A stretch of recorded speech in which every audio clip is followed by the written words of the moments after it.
Good morning. माझ्या व्हिडिओच्या सुरुवातीलाच तुम्हाला समजलं असेल की माझं नेक्स्ट डेस्टिनेशन कोणतं आहे.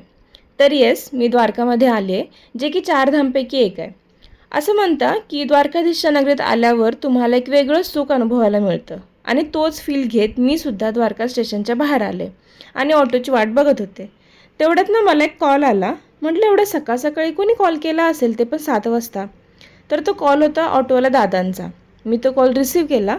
ते दादा मला म्हणत आहे की मॅम, ते पॅसेंजरना स्टेशनच्या बाहेर तुमची वाट बघताय आणि त्यांचा असा असा गाडी नंबर आहे, तेवढं त्यांना द्या. आणि मग मला आठवलं की अरे हा यार, ती पर्स द्यायची आहे नाही का आपल्याला. मी गेले, तिथे एक कपल माझी वाट बघत थांबलेलं. ती पर्स मी त्यांना हँडओव्हर केली. तर ती लेडी ना खुश होऊन मला थँक्यू म्हटली आणि ते कपल निघून गेलं. त्यानंतर त्या ऑटोवाल्या दादांनी परत मला कॉल केला आणि थँक्यू म्हटले.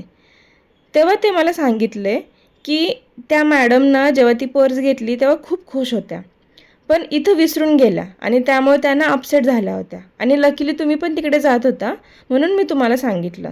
थँक्यू हां. असं म्हणून त्यांनी फोन ठेवला. तो दिवस आहे आणि आजचा दिवस आहे. त्या दादांचा परत मला कधीच कॉल नाही आला ना मेसेज. हे सगळं झाल्यावर फायनली मी माझ्या रूमवरती आले, फ्रेश झाले आणि तिथं ना माझी ओळख झाली रश्मीसोबत, जी की अहमदाबादची होती, जी दर महिन्याला द्वारकेला येत होती द्वारकाधीशचं दर्शन घ्यायला.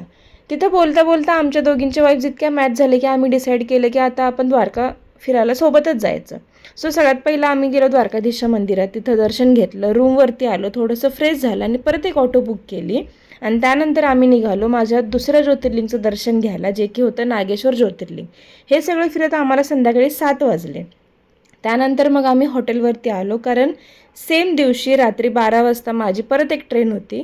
आणि नेक्स्ट किस्सा काय झाला तो माझ्या मी नेक्स्ट व्हिडिओमध्ये सांगेन.